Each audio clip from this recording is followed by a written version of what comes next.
হাতে গুনাহ করছো, গবরতঙ্গ গুনাহ করছো, কত গুনাহ করছো তুমি জানো। তোমার ভিতরে সবকিছু জানা আছে, কিন্তু হিসাব করলে তুমি গণনা করতে শেষ করতে পারবে না।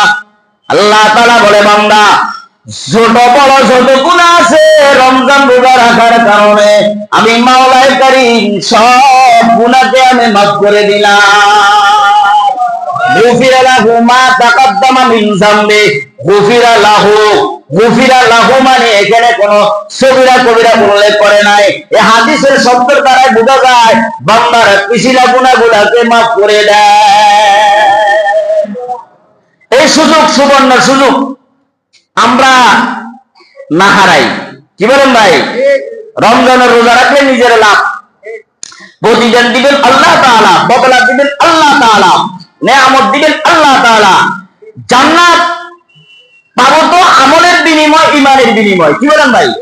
ঈমান আছে, আমল আছে, ওই ব্যক্তিকে তো কি দিবেন? জান্নাত দান করবেন।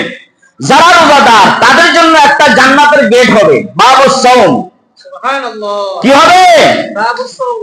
একটা গেট হবে, একটা গেট, গেটের মধ্যে লেখা থাকবে যারা রোজাদার তাদের জন্য এই গেট দিয়ে ঢোকার অনুমতি আছে। আর যারা রোজা রাখবে না তাদের জন্য ওই দরজা দিয়ে যাওয়ার কোনো অনুমতি নেই।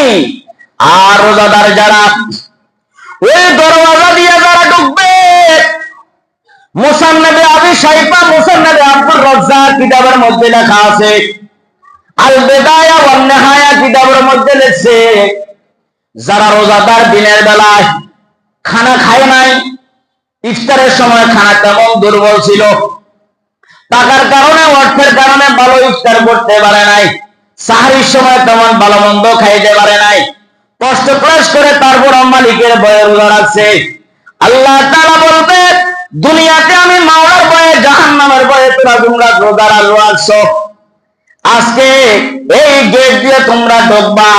দুনিয়ার মধ্যে কষ্ট করছো ঠিক আছে, আজকে এই গেট দিয়ে ঢুকিয়া তোমাদের জন্য খানা তৈরি করা আছে, যেটা চোখে দেখো নাই, কানেও শোনো নাই, মনে মনে কল্পনাও জীবনে করো নাই, এমন নিয়ামত বান্দা তোমার জন্য আমি রিজার্ভ করে রেখেছি।